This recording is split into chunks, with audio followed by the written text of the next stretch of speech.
You don't need to be psychic to read people. You just need to be quiet, observant, unemotional, and brutally honest about what you're actually seeing.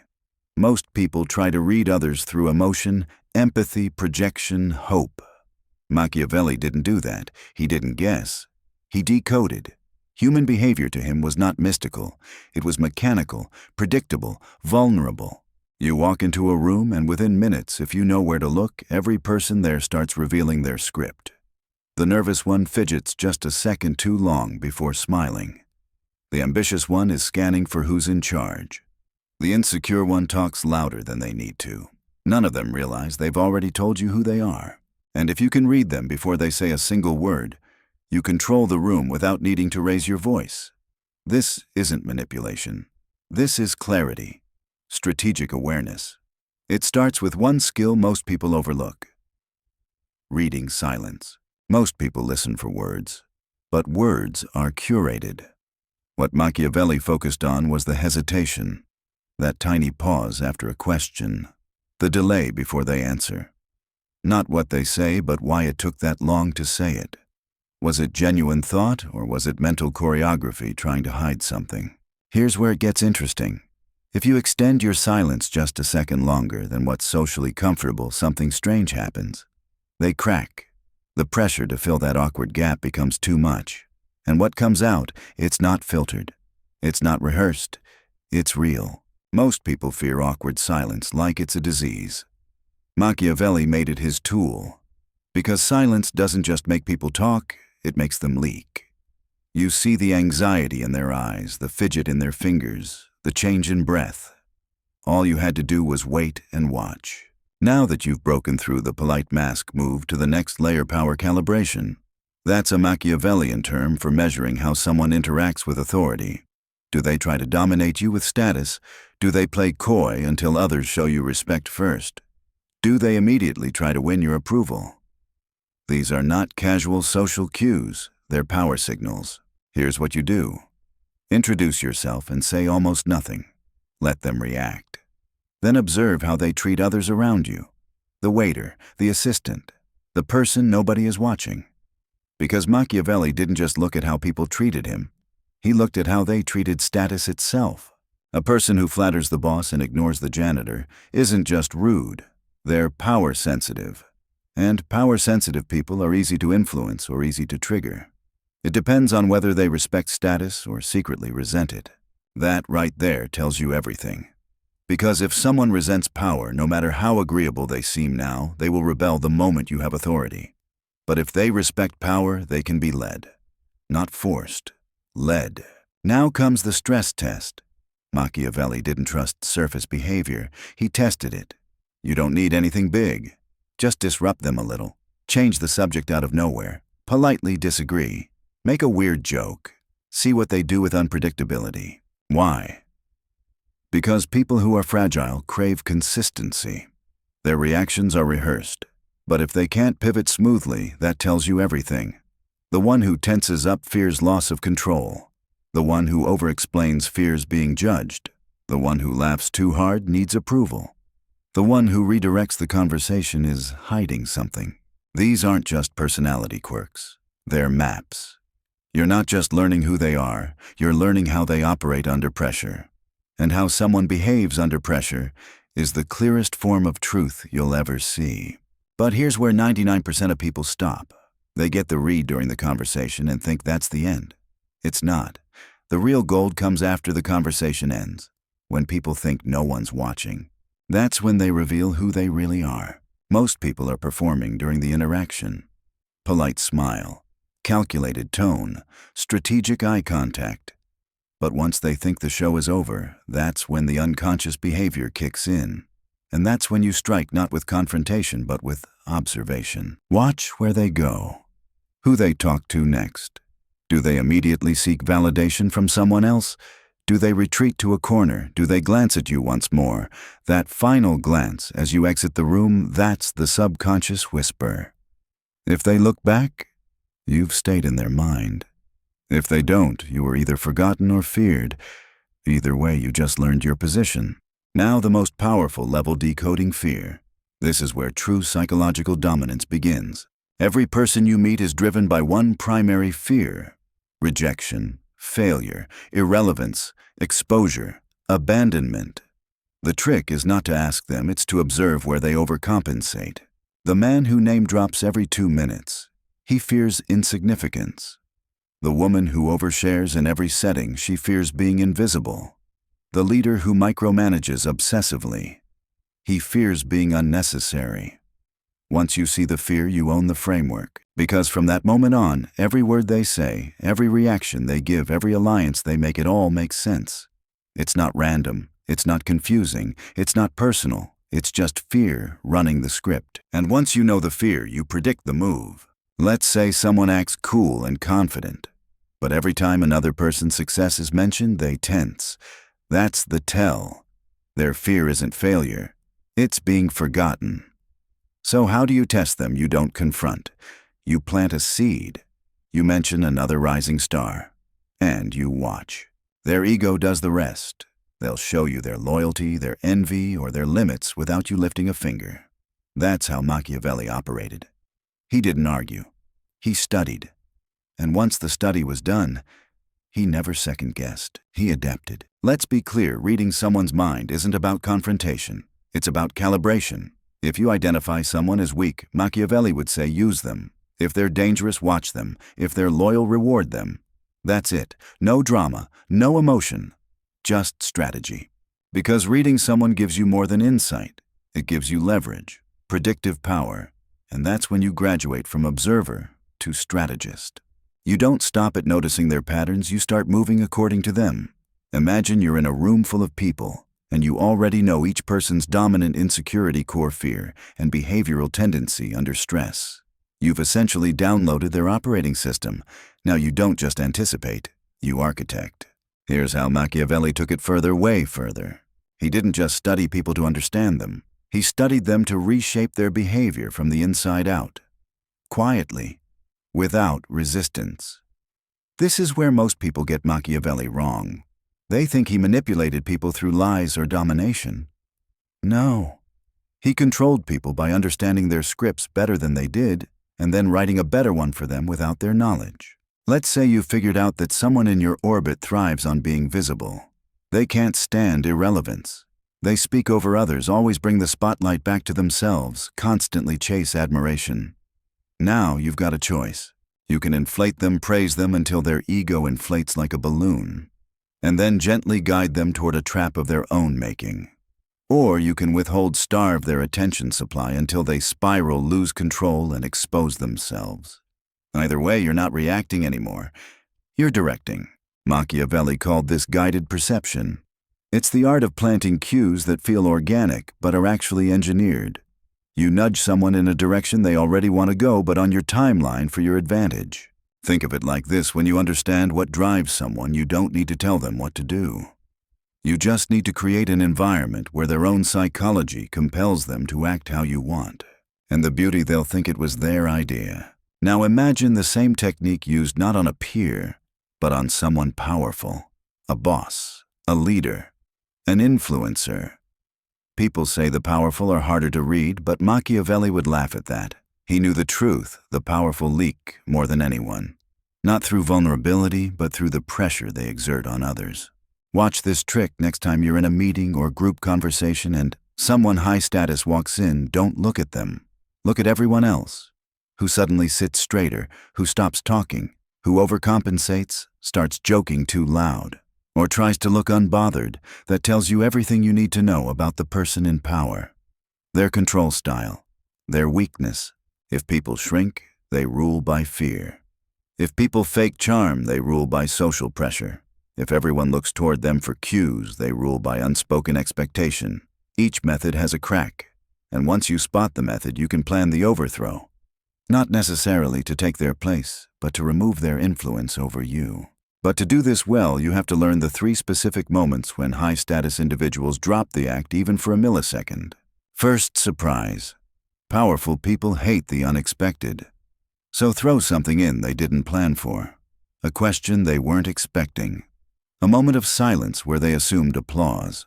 A decision made without their input. Their body will flinch before their brain recovers. Watch the lips. The eyes, the hesitation. They might laugh it off, but if you caught the twitch, you just saw what makes them feel exposed. Second, compliments. High-status people don't compliment freely. They deploy praise with precision. So if they compliment, you ask, what are they setting up? Are they isolating someone else? Are they trying to buy a favor later? Are they elevating you temporarily to test your reaction? Because the moment they praise you, they're watching how you react. And so should you. If they want you to feel chosen, be wary. Machiavelli would say when someone gives you a gift, they're testing your hunger for more. Third, silence. This one is pure gold. When someone who dominates the room suddenly goes quiet, do not fill the space. Most people rush in to break the silence. That's a mistake. Silence from the powerful is a strategic tool. It means they're listening, absorbing, recalculating. So you don't break the silence. You match it. Mirror their stillness. Let the silence expand. Watch where they look, who they glance at, where their attention lingers. Silence is not absence, it's analysis. And in that pause, you'll see what they care about, what they fear, what they're about to do next. Now let's get tactical. You're in a group. Someone with high status dominates every conversation. Their insecurity, irrelevance. They panic when they're not the center. You know this because they talk over others, interrupt constantly, and force jokes that don't land. So here's your move. Start by giving them a soft, generous compliment right at the start. Make it public. I always appreciate how you bring energy to these meetings. Then pivot. Ask a thoughtful question to someone quiet. Redirect attention. Share the floor. Now wait. You've just triggered their fear. But because you were kind up front, they can't accuse you of anything. So what do? They push harder. They escalate. They interrupt more. And everyone starts noticing. You don't have to outshine them. You just let them outshine themselves into absurdity. That's polite dominance. And it's rooted in one simple psychological read. Machiavelli didn't win through charisma. He won through positioning, silent influence, controlled pressure. Most people read others and then immediately act on what they see. That's emotional, that's reactive, that's sloppy. The Machiavellian way is slower, colder, smarter. You read, you wait. You let people step into the role they're already rehearsing in their head. Then you change one cue and they perform your version instead. This is how you win without confrontation. You don't expose people, you don't correct them, you don't even need to be obvious. You just let them keep being who they are but on your stage. Now let's go deeper, because here's where the real game starts. People don't betray who they are. They betray who they pretend to be. That's what Machiavelli understood at a level most never reach. When you look at someone's behavior, you're not just reading their real self, you're reading the gap between who they want to be seen as and who they actually are. That gap is where all the leverage lives. Take the man who insists he's detached, doesn't care what anyone thinks, acts aloof, smug, unbothered. But you mention someone else getting praise and suddenly he's annoyed. That's your signal. He doesn't fear criticism, he fears being overlooked. Or the woman who says she's independent. Loudly, constantly. But the moment she's left out of a group chat, her entire mood shifts. She doesn't fear being alone. She fears being excluded. It's not what they say that matters. It's the places they overcorrect. Machiavelli used this pattern like a surgeon. He would praise loyalty to expose disloyalty. Compliment humility to watch who got jealous. Offer comfort to see who relaxed too soon. It's not that people want to be deceptive. It's that they're addicted to their own illusion. And once you spot the illusion, you can either feed it or fracture it. That's the game. Here's an example. Let's say someone pretends to be a fearless leader, confident, decisive, dominant. But their actions tell a different story. They micromanage. They can't delegate. They over-explain simple decisions. That's your sign. They don't fear failure, they fear being unnecessary. So now if you want to manipulate them, easy. You subtly suggest that someone else is starting to take initiative, not as a threat, as a compliment. It's nice to see Dave stepping up. You've clearly inspired him. Boom, you just lit the fuse. They won't even realize they're reacting. But they will, hard, because you've touched the crack in their armor, the fear of being outpaced. But here's the art. You never say it directly. You imply it. You let them fill in the blanks. That's what Machiavelli did better than anyone. He made people expose themselves to themselves. And once they did, he was already ahead. Because here's the truth, when someone feels seen, they become attached. Not always in a healthy way, but in a vulnerable way. And that's where another level of control begins. You saw their real fear. You never mentioned it, but they felt it. They know you saw it. And now, you vanish. That's the move most people never think to make. You withdraw when you're most remembered. Not to ghost them, not to punish them, to create an imprint. Think about it the moment someone shows you their real weakness, their insecurity, their secret hunger, their quiet shame, and you disappear. They obsess. They play it over in their head. What did you see? What do you think of them now? What are you doing with that information? You become the unresolved question in their mind, and unresolved questions are where obsession is born. Machiavelli wasn't loud. He was unforgettable. But to do that, you need to read one more person in the room yourself. Because if you leak, you lose. You've been reading everyone else. Now flip the lens inward. Ask yourself, where do you overcompensate? Where do you perform instead of exist? Where do you react instead of choose? That's the crack your enemies will find if you don't. Because every master strategist has one fatal flaw, blind spots. And those aren't usually grand dramatic weaknesses. They're subtle, personal, emotional. Invisible to you, obvious to someone smarter. So map yourself, just like you'd map an opponent. When do you try too hard to be liked? Where do you crave control? What kinds of people intimidate you? What fears do you project onto others? If you don't answer these questions first, someone else will, and they'll use the answers against you. That's why Machiavelli didn't just advise princes to be foxes. He told them to become unreadable. It's not about being cold. It's about being unpredictable, detaching from emotional impulses so deeply that even when someone tries to provoke you, you don't flinch. You don't explain. You don't even respond. You let them guess. And while they guess, you move. Imagine this scenario: someone lies to your face. You know they're lying. You even know why. But instead of calling them out, you nod. You thank them. You smile. You log the data. And you quietly adjust your plan around their mask. That's power. Machiavelli didn't punish liars. He used them. Because someone who lies to you is someone you no longer need to trust. You just need to predict. And that's the core of the method. Control is not about confrontation. It's about understanding someone's behavior so thoroughly that you can anticipate their next move and move 3 steps ahead without them noticing. This is why you don't match people's sharpness. You dull your edge just slightly so they relax around you. You speak just below their suspicion level. You act just beneath their perception threshold. Why? Because people only get paranoid around equals. But if they feel slightly superior, slightly more clever, slightly more in control, they open up. They stop performing. And they leak everything. This is the Machiavellian zone of control. Quiet, patient, surgical. Because once they believe they've read you, they stop guarding themselves. And that's when you extract the truth without asking a single question. One glance, one pause, one strange silence. That's all it takes. You've probably experienced this without even realizing. A stranger says something vague that hits too close to home. You smile politely, but you're spiraling inside. What do they know? How did they see that? That's the power of planting one accurate insight and letting it echo. You didn't confront, you didn't insult, you just saw. And that's more unnerving than anything else, because people are far more afraid of being understood than being criticized.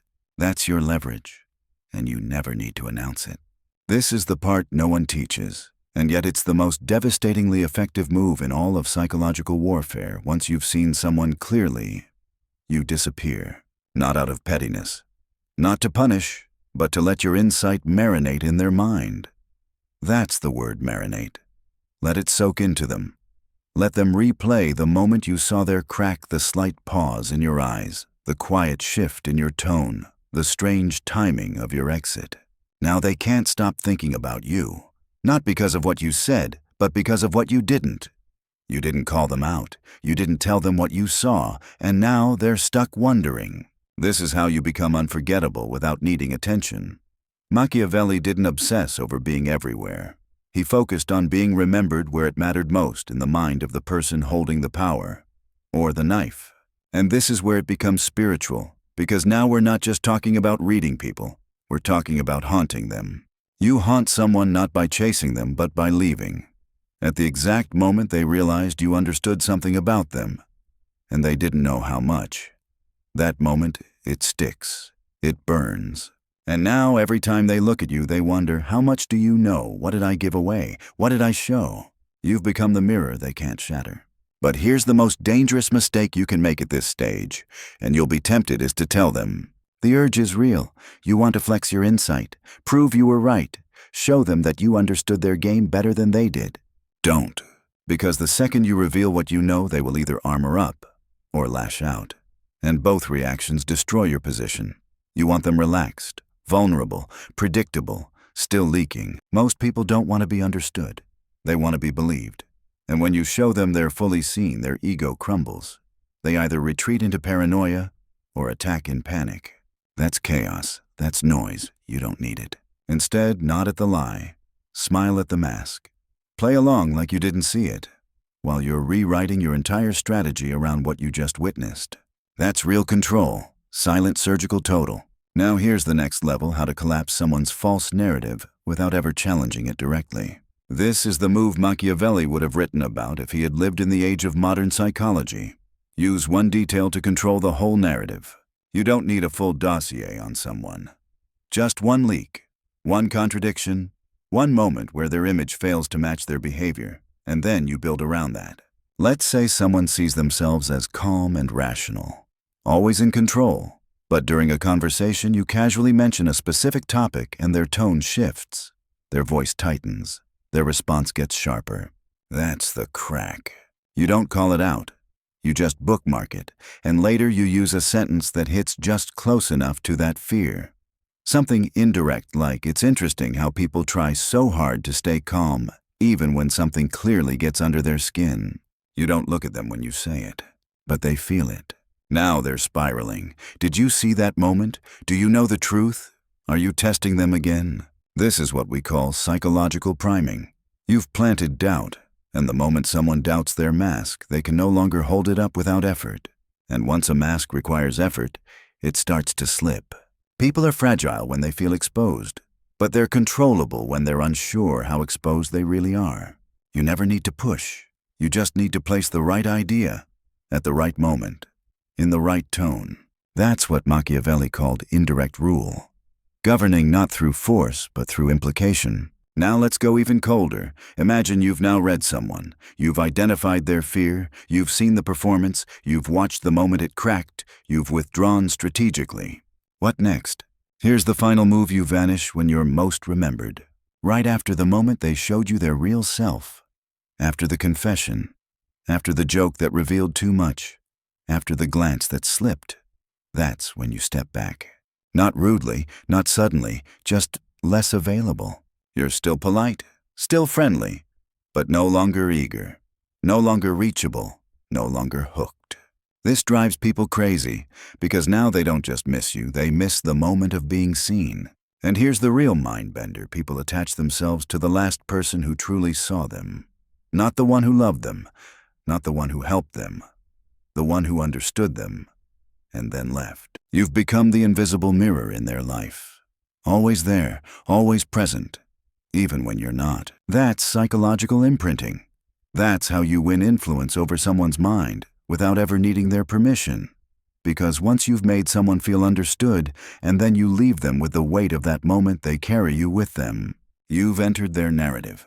And from that point on, you don't need to persuade them. You don't need to prove anything. They'll come to you either in defense or in need of resolution. That's where true control lives. And it all began with one read, one silence you didn't fill, one fear you didn't exploit yet. This is where everything comes full circle. Because once you've read others deeply, quietly, and strategically, it's not about what you do next. It's about what they do in your absence. And here's the twist: Machiavelli knew that most never realize the person who understands the game doesn't have to play loudly. They don't even need to stay on the board. Because by the time others realize what's happening, the entire script has already been rewritten. This is where you become untouchable. But first, there's one last discipline you must master, and it's the hardest: reading yourself. You've mapped other people's insecurities, their fears, their masks. But now you have to turn that same brutal clarity inward, because the most powerful people in the room, they don't just read others, they're aware of how they're being read. They know what they leak. So ask yourself, when do I over-explain? When do I seek praise? Where do I hide behind competence instead of confidence? What fear am I most likely to project onto others? Where do I try to look strong instead of being silent? You have to find these answers before your enemies do, because someone out there is watching you the way you've been watching everyone else. They're logging your patterns, your micro-behaviors, your pauses, your smiles. And the person who sees your blind spot owns it. So don't leave that opening. Audit your presence. Track your patterns. Understand where you betray your own myth. Because in Machiavelli's world, the only person more dangerous than the mind reader is the one who knows they're being watched and shows nothing. That's where true psychological power lives, in invisibility. You don't have to dominate. You don't need to control others with force. You just need to remove predictability from your own behavior. Become unreadable. Then observe how quickly others start showing you their truth just to fill the silence you leave behind. Let's talk real world now. You're in a meeting, or a family dinner, or a negotiation, and you already know how everyone operates. You've read them. You've seen the smiles that hide tension, the praise that hides insecurity, the jokes that reveal jealousy. So what do? You don't react. You don't even shift. You let them keep thinking they're in control, while you quietly move 2 spaces to the left and change the game board underneath their feet. Let them dominate. Let them posture. Let them believe they're leading. All while they walk straight into the version of the story you've already pre-written. Because when you know what someone fears, what they crave, and how they react, you don't need to fight. You just present a choice and make both options benefit you. Now the next level. Let's say you're up against someone powerful, someone trained, someone who's trying to mask everything. You don't read them directly, you read the room around them. You ask, how do others behave in their presence? If people act nervous, that person rules by fear. If people perform, they rule by manipulation. If everyone acts fake, they rule through social power and illusion. Every leader reveals their psychology by the way others shift around them. That's how you read the unreadable, by observing their gravity, not their words. And then you ask, where's the crack? Does the leader need constant affirmation? That's insecurity. Do they avoid specifics? That's lack of clarity. Do they flatter too easily? That's a sign they're collecting loyalty. Once you see their power method, you don't have to oppose it. You just identify how it breaks and wait. Now the question is, what do you do when the moment to strike finally arrives? Answer, you don't strike hard. You tap the weakness. Gently. You make it look like coincidence. You suggest a truth. You ask a question. You highlight someone else. And you watch the person unravel themselves without realizing you had anything to do with it. This is surgical psychology. And the most brilliant part, you walk away clean. That's what Machiavelli mastered. He knew that destruction was most effective when it didn't look like an attack, when it looked like collapse, when the person you targeted thought it was their own failure that ruined them. And in a way, it was, because the truth was already there. The fear, the mask, the unresolved identity. You just noticed, amplified, and let it run its course. Let's make it even more practical. Imagine someone who brags constantly. You know deep down they fear insignificance. They need to be seen, praised, validated. So instead of challenging them, you feed them. You praise them for something superficial. You draw attention to their obvious win. You say it publicly, loud enough that they feel seen, and then you vanish. What happens next? They start chasing more, bragging louder, competing harder. And the more they overextend, the more everyone else starts to pull back. You didn't expose them, they exposed themselves. That's how you create implosions with a smile. You didn't yell, you didn't manipulate. You just read, understood, timed, and disappeared. And this is where people truly begin to fear you, not because you're cruel, but because you're calm. You saw them and didn't flinch. Because when someone realizes you know their fear, and you choose not to use it immediately, that's terrifying, because now you live in the realm of possibility. They don't know when you'll act, or if you'll act. And that uncertainty, it bends their mind in your direction without you saying a word. This is the Machiavellian final stage. You become inevitable. Not loud, not showy, but deeply quietly necessary.